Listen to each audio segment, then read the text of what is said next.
Nestled in amongst mountains and hills lies one of Greece's thousands of tiny villages. It's home to about 500 people, a number that doubles in the summer, with Athenians pouring in to spend a couple of weeks in that tiny, virgin community that they call their hometown. And I am one of them. This is where I met my first chickens and sheep. This is where I met my first dogs. All hunting dogs. I grew up thinking that hunting dogs are the only dogs there are. No wonder my first rescue was one. I spend a few weeks here every summer with all my dogs.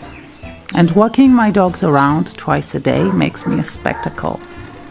No one walks their dogs here, really. Sheepdogs are usually loose. They are supposed to guard the flock from predators, the few couple of wolves still surviving around. I always get warnings about the sheepdogs. They are dangerous. I shouldn't be walking my dogs to remote areas. I should be holding a stick. But the sheepdog's danger ranges from just barking us away to following us and playing around. I don't want to embarrass the locals, so I rarely talk about our encounters with sheepdogs. I do mention, however, how a spayed sheepdog would make a far better guard than one who runs off every chance he gets to flirt. Other dogs are constantly chained. They serve as an alarm system, usually there to scare off foxes that might prey on the chicken. Some of them get time off leash, and some of them never do. That depends on the owner's goodwill, and you get a wide range of owners here. Once I got so upset that I told an old friend that it's better to shoot the dog than having it live its entire life chained. He didn't understand. I suggested that he walks him twice a day, and he laughed. Hunting dogs are also chained all day, every day, apart from whenever they are off hunting. They live in sheds outside the village, as far away from the houses as possible. I told a relative that I met his dog and that his dog is fearful. It doesn't recognize anyone, just institutionalized. The fearful dog, I said, cannot possibly be a good working dog. My statement was left unanswered. The only dogs that roam around free are these tiny, obnoxious ones. Once, years ago, someone brought one of them here. It bred. It multiplied, and now its descendants are everywhere. On the streets, the square, the church, inside yards, chained, loose, whatever, breeding constantly and filling up the village, being privileged. A dog's privilege here is inversely proportional to its size. The small ones are accepted in the society, despite their constant barking, and the big ones are marginalized because, because they're big.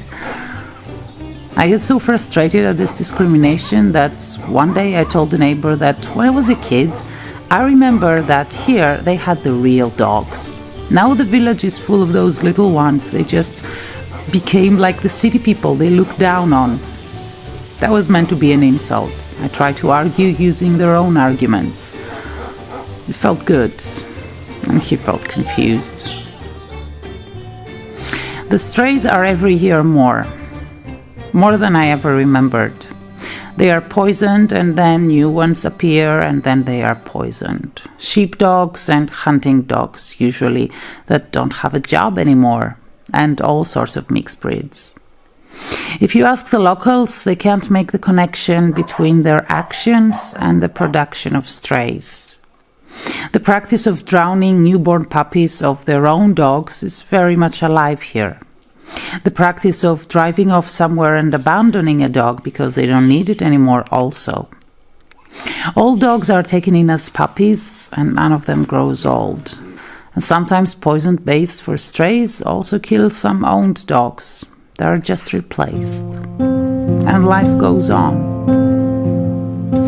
There is a sense of cleanliness here when you walk around and look into people's homes. It's never pretty, but it's the old-fashioned type of tidy. This tidiness is falsely achieved by segregating animals because they are dirty, despite the fact that people's lives here are more linked to animals than you can imagine. Here everyone knows everyone, and half the population is related to the other half. People are like all people, not genuinely bad, nor genuinely good, just genuinely selfish. Like all people.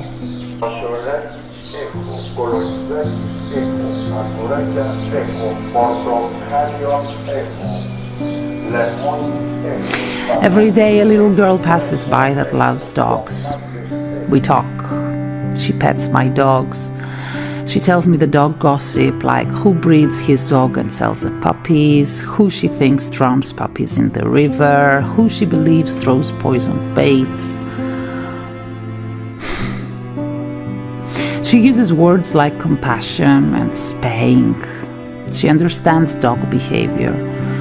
She knows why they bark, why they're afraid, why they wag their tails, and why they don't. She knows that people produce strays, and she knows to blame them for it, not the dogs. The other day I was telling another volunteer about her, and she said that this little girl is my future in that village. But this little girl is a minority.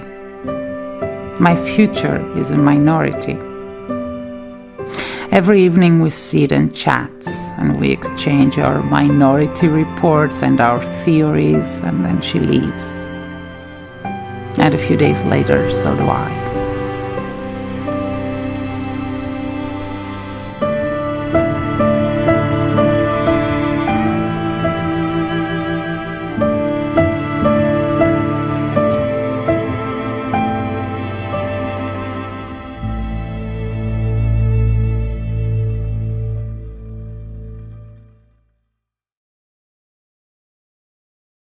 Hello, I am Valia. If you like the videos, please subscribe, and if you can, join me on Patreon and help create more compassionate people. Para la versión del canal en castellano, busquen el enlace abajo.